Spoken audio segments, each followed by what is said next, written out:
शुरू करें? रख लीजिए जल्दी करें।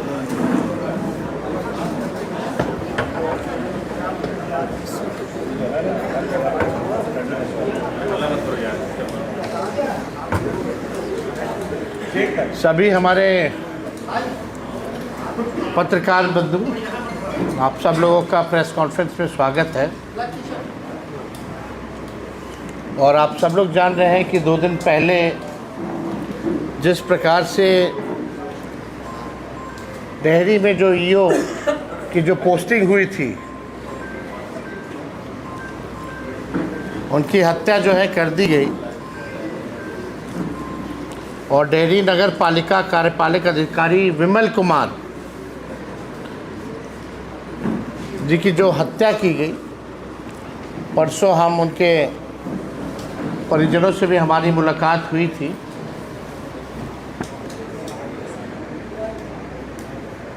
और ये लगातार सम्राट चौधरी जी के मुख्यमंत्री बनने के बाद दूसरे ऐसे जो सरकारी अधिकारी जो हैं, उनकी जो है हत्या की गई। ये केवल ईओ की हत्या ही नहीं, बल्कि ये प्रशासन के तंत्र की हत्या है। और लगातार अपराध जो है बिहार में जिस हिसाब से बेतहाशा बढ़ोतरी हो रही है, और कल्प्रिट को जो है छुपाने का प्रयास किया जा रहा है।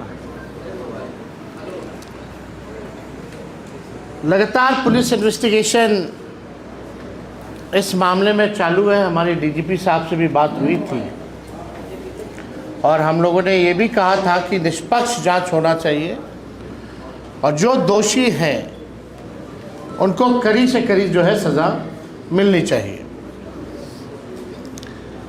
जब परिवार के लोगों से हमारी मुलाकात हुई,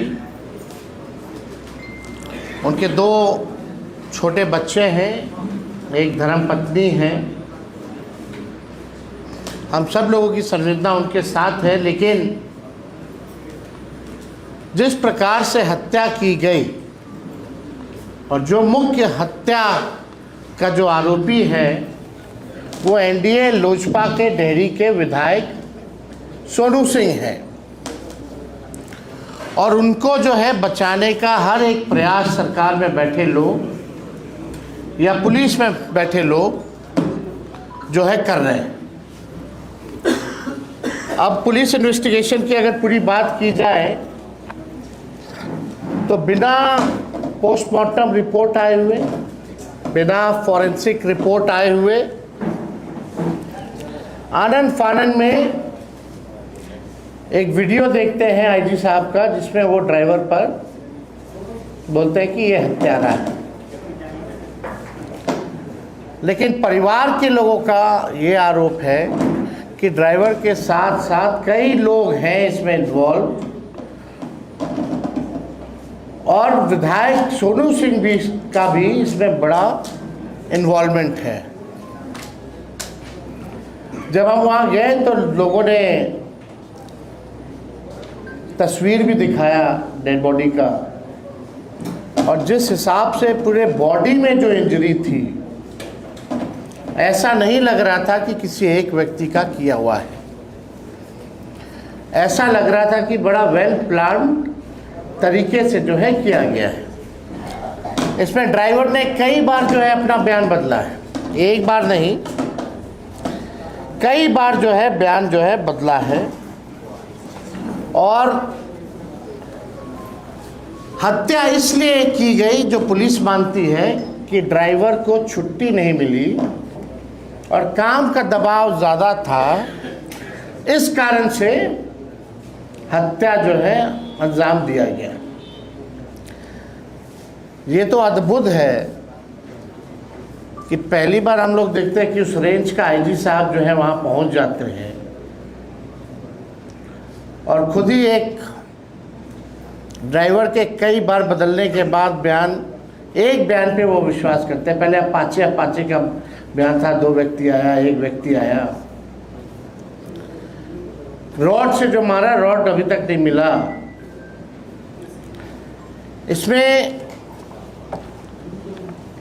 ये सवाल खड़ा होता है, हास्यास्पद है कि अगर मान लीजिए मुख्यमंत्री का ही ड्राइवर को छुट्टी नहीं मिल रही हो, कार्य ज़्यादा हो, तो वो ड्राइवर तो फिर मुख्यमंत्री की भी हत्या कर सकता है, या मेरा भी ड्राइवर। ये तो कोई बात नहीं, ये कोई लॉजिक नज़र नहीं आ रहा कि केवल इस कारण, क्योंकि आप ओवर ड्यूटी कर रहे हैं और आपको छुट्टी नहीं मिला तो आप हत्या कर दीजिएगा। और हमने एक बयान देखा उसी ड्राइवर की धर्मपत्नी का, जहां उस ड्राइवर की धर्मपत्नी पुलिस पे आरोप लगा रही है कि पुलिस के दबाव में आकर मेरे पति जो है इस तरह का बयान जो है दिया है।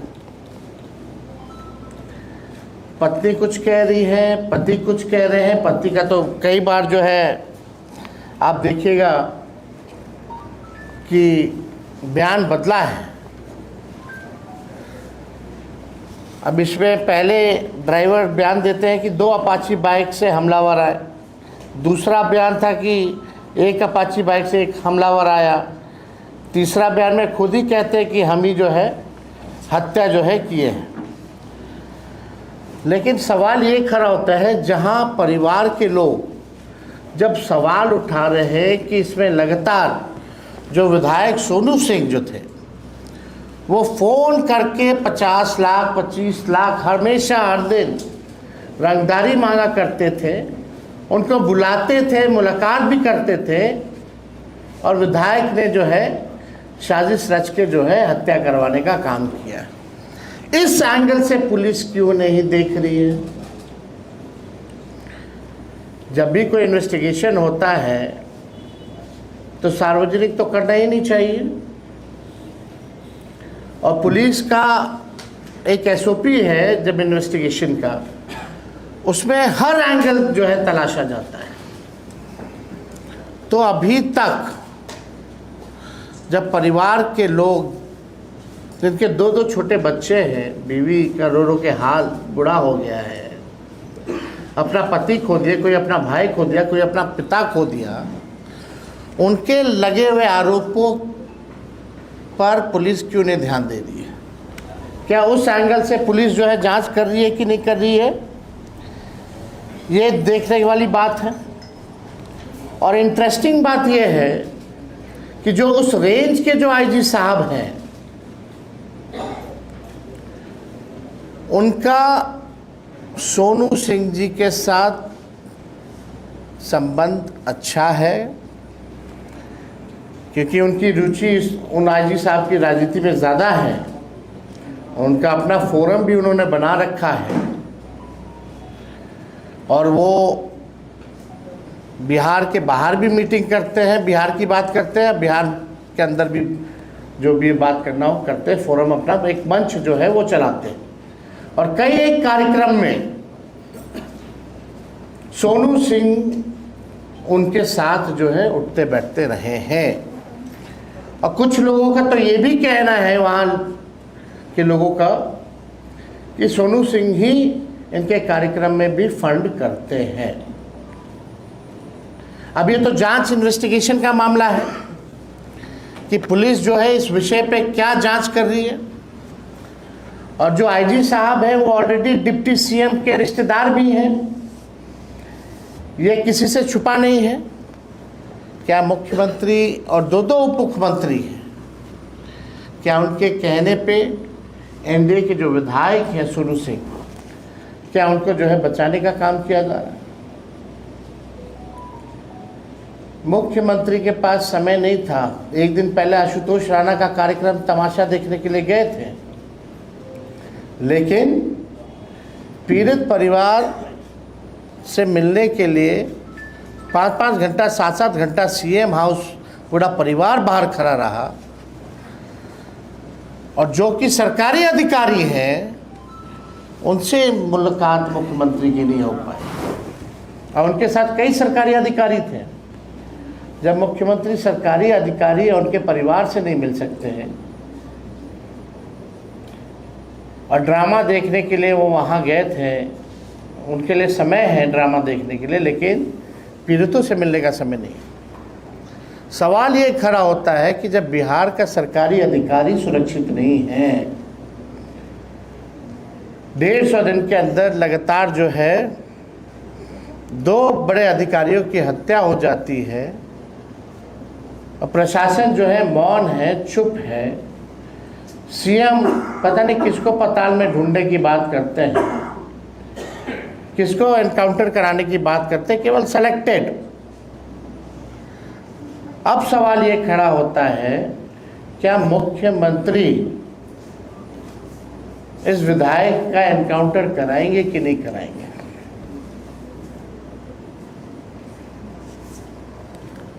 आप बचाने का काम कर रहे हैं अपराधियों को, ये पूरी तरीके से जो है साबित जो है हो चुका है। और जहाँ तक रंगदारी की बात है, विधायक पर तो मर्डर का भी केस चलना चाहिए और रंगदारी मांगने का भी केस जो है वो चलना चाहिए।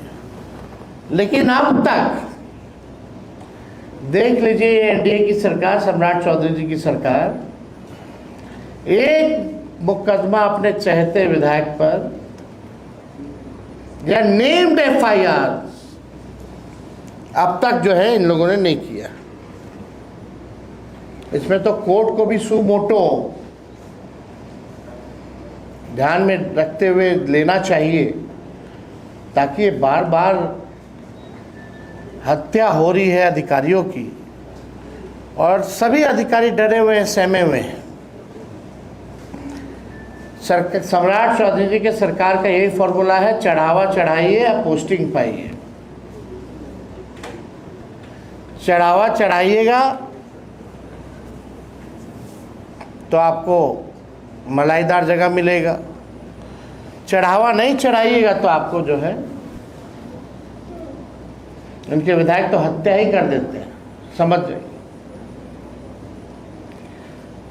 लगातार करप्शन बढ़ रहा है, लगातार जो है अपराध बढ़ रहा है, लेकिन ये सरकार के गृह मंत्री, मुख्यमंत्री जो रियल इशू जो है, इस इशू पे सामने आकर के एक बयान भी इन्होंने नहीं दिया। कोई मामला हो, चाहे तिवारी जी का मामला हो, उसमें भी जो है रफा दफा किया गया, बहुत लोगों को बचाएगा, किसके आदेश से एनकाउंटर हुआ। जो बंटी यादव है, सेक्स रैकेट के खिलाफ चल रहा है, उसके मुख्य आरोपियों को बचाने में लगी हुई पुलिस। ये वाला जो मामला है ईओ साहब का, इसमें भी जो है जो आरोपी है उनको बचाने का प्रयास किया जा रहा है। तो मार कौन रहा है इन लोगों को? मार कौन रहा है इन लोगों को? ये सवाल जो है लगातार इन्वेस्टिगेशन जिस प्रकार से पुलिस कर रही है, इस मामले में हम कह सकते हैं कि वायलेशन ऑफ बीएनएस प्रोविजन है। पुलिस का जो भी इन्वेस्टिगेशन ईओ साहब के मामले में चला है, ये properly violence of BNS provisions है, यानी भारतीय न्याय संहिता की धारा 199 जो पूर्व से धारा 166 ए थी, उसका बिहार पुलिस ने जानबूझकर उल्लंघन करने का काम किया है। ये धारा मुख्य रूप से पुलिस या जांच अधिकारी पर लागू होता है यदि वे किसी गंभीर मामले में एफआईआर दर्ज नहीं करते या जांच के नियमों का वो तोड़ने का काम करते हैं, तो ये बीएनएस प्रोविजन का उल्लंघन माना जाता है। और इसमें हम लोग कई बार देख रहे हैं बीएनएस प्रोविजन का उल्लंघन हुआ है, जिस हिसाब से आईजी साहब का स्टेटमेंट हो। और एक वीडियो और देखिएगा जहां ड्राइवर से ही बुलवाया जा रहा है, मीडिया ट्रायल करवाया जा रहा है, जहां ड्राइवर खुद ही बोल रहा है कि ऐसे ऐसे बात थी, ऐसे ऐसे हुआ, हमने किया। ये प्रॉपरली वेल स्क्रिप्टेड है, जानबूझ करके ये तोड़ा जा रहा है ताकि जो दोषी जो हैं, जो विधायक है, जो रंगदारी वसूली करता था, उसको बचाने का ये प्रयास ये सरकार जो है कर रही है। अब ये पुलिस के लोगों को या ख़ास तौर पे गृह मंत्री जी को आकर के, मुख्यमंत्री जी को आके बोलना चाहिए कि बीएनएस का उल्लंघन है कि नहीं है, और क्यों दोषियों को बचाया जा रहा है, क्यों नहीं जो परिजन जिस एंगल से कह रहे हैं, जो आरोप लगाए उस एंगल से जांच पुलिस क्यों नहीं कर रही है। ये पहले से ही स्टेटमेंट देना एक इन्वेस्टिगेशन ऑफिसर के लिए, एक पुलिस के लिए कितना गैर जिम्मेदाराना है। इससे साफ पता चलता है कि वो अपना प्रोविजन को ही तोड़ रहे हैं, तो जांच क्या कर रहे हैं, यानी जांच को गुमराह किया जा रहा है। तो इसमें हम सब लोग जो है लगातार, परिवार के लोगों की मांग भी थी और एक नेता विरोधी दल होने के नाते उन लोगों ने भी हमसे बोला है कि आवाज़ उठाने। दो बच्चे हैं उनके। पहला तो अभी तक उनके परिवार को कोई सिक्योरिटी जो है नहीं दी गई। कम से कम सुरक्षा जो है उनके परिवार के लोगों को देना चाहिए। साथ ही साथ उनकी धर्मपत्नी को एक सरकारी नौकरी जो है वो देना चाहिए, ताकि अपने बच्चों का पालन पोषण जो है वो आगे चल के अच्छे से कराएं। और यही नहीं, आगे जो भी ईमानदार अधिकारी हैं या जो भी अधिकारी हैं, उनकी सुरक्षा की भी रिस्पॉन्सिबिलिटी सरकार को होती है। तो ऐसे ऐसे अधिकारियों को भी जो है सुरक्षा देनी चाहिए, क्योंकि जिस हिसाब से लगातार दो हत्याएं हो गई हैं, सारे अधिकारी जो है डरे हुए हैं, सहमे हुए हैं कि कभी भी सत्ता दल का विधायक जो है या इनके सरकार में बैठे लोग कभी भी रंगदारी वसूली मांग सकते हैं, ना देने पर उनकी जान ले सकते हैं। तो हम लोगों का यही बात है कि भाई मुख्यमंत्री जो कहते हैं कि भाई हम पताल से ढूंढ के ले आएंगे, ये कर देंगे, वो कर देंगे, पूरी तरीके से इनकी सरकार लॉ एंड ऑर्डर के मामले में अगर कहा जाए तो फेल हो चुकी है। और सम्राट चौधरी जी से बिहार संभल नहीं रहा है। इसमें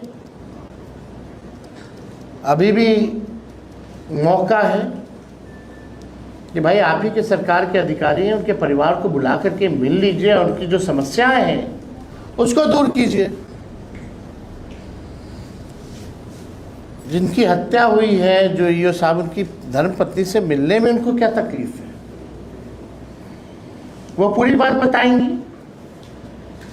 कैसे विधायक जो है फ़ोन करता था, कैसे वसूली मांगता था और कैसे मिल करके साजिश रचने का काम किया। तो इस मुद्दे को, ये मामूली मुद्दा नहीं है, ये गंभीर मामला है। और लगातार इसी प्रकार से अगर हत्याओं का दौर चलेगा तो बिहार में तो ऐसे कोई काम नहीं हो रहा। और जो अधिकारी जो है एग्जीक्यूटिव वर्क में जो करते हैं, एग्जीक्यूट जो करते हैं, उनका मनोबल जो है पूरी तरीके से चकनाचूर हो गया। तो और कोई सवाल इस विषय में अगर आप लोगों के पास होगा तो आप लोग पूछ सकते हैं। अभी है आप पूछ लीजिएगा व्हाट्सएप के बाद।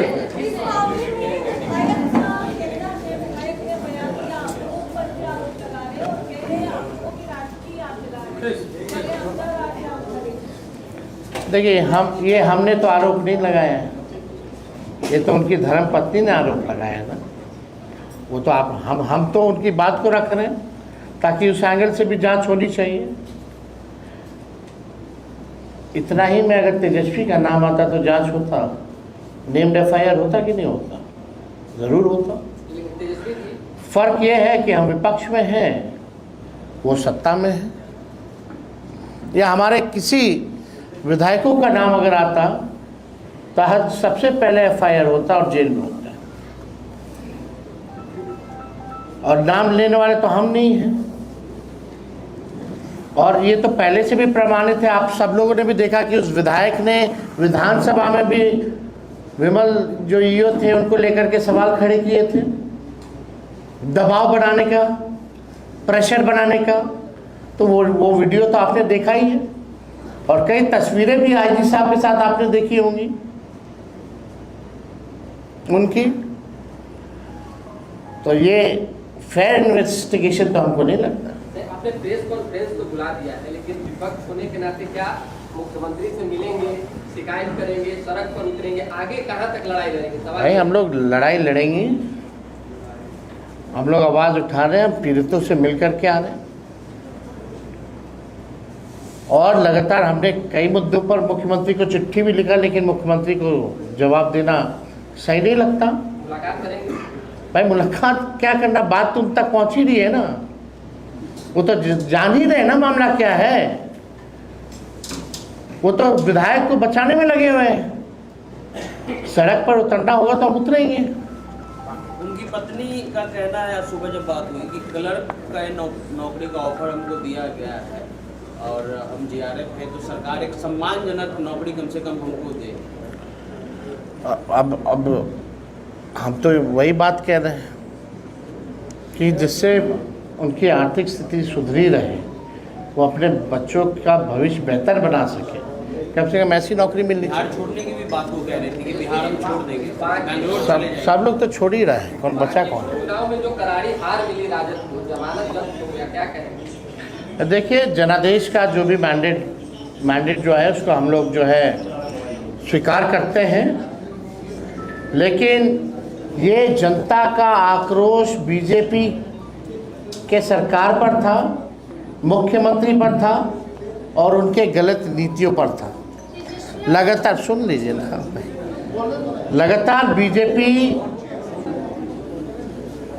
सम्राट चौधरी जी को कितना 100 दिन 150 दिन हुआ है, एमएलसी का चुनाव हम लोग जीते और एमएलए का भी वो चुनाव हारी, यानी एमएलसी का भी चुनाव बीजेपी हारी और एमएलए का भी चुनाव बीजेपी जो हारी है 150 दिन के अंदर। तो ये जो गुस्सा जो है जनता का, ये बीजेपी के नेताओं की सरकार, और ये पहले बीजेपी के मुख्यमंत्री हैं, और इनके 100 दिन के अंदर 150 दिन के अंदर भाजपा 2 बड़े चुनाव हारती है, एक एमएलसी का, एक एमएलए का।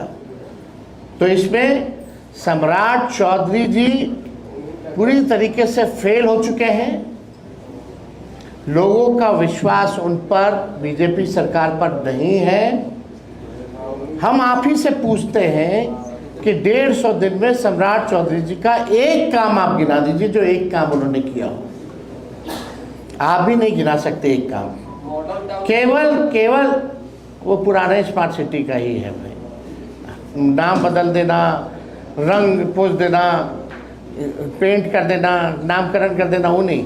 लेकिन जितनी भी, जब से वो मुख्यमंत्री बने, नकारात्मक राजनीति उन्होंने की है, पॉजिटिव प्रोग्रेस पॉलिटिक्स नहीं की।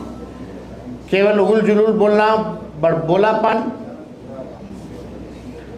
केवल एक माइंडसेट के साथ जो है विपक्ष को या विपक्ष के लोगों को तंग करना, यानी पूरी तरीके से नेगेटिव नकारात्मक पॉलिटिक्स की है और काम कुछ नहीं किया। अपने काम से वो पीछे हटे हैं, इसलिए जनता ने भाजपा के लोगों को सजा दी।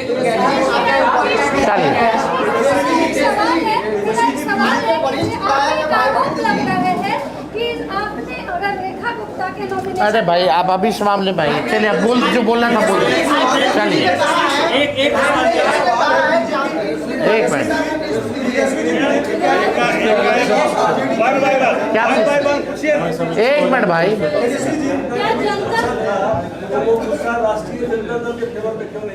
क्या जनादेश राष्ट्रीय जनता दल के फेवर में